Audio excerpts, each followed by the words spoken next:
बिस्मिल्लाहिर्रहमानिर्रहीम। अस्सलामुअलैकुम। आप देख रहे हैं 1 बाय 1 न्यूज़ HD।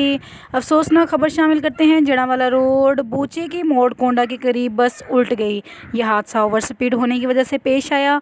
लोगों ने अपनी मदद आप के तहत और रेस्क्यू 11 बाइक के अमले के साथ मिलकर बस में सवार लोगों को बाहर निकाला।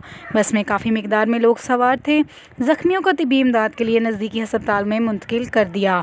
1122 के अमले का मज़ीद सवारियों को बस से निकालने में मसरूफ़ अमल जारी है। मज़ीद खबरों के लिए देखते रहिएगा हमारा चैनल 1 बाय 1 न्यूज़ HD।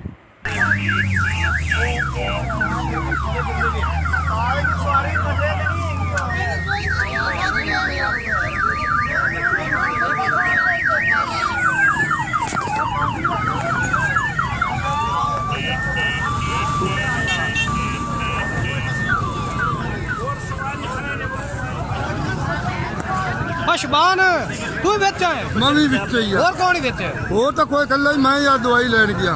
फिर तू दवाई लेने गया? ओ तू टिकरी आवे तू बच गया? बच गया तू बच। ताज़ा तरीन अपलोड्स की नोटिफिकेशन हासिल करने के लिए हमारे चैनल को सब्सक्राइब करें और साथ में दिए गए घंटी के निशान को दबाना ना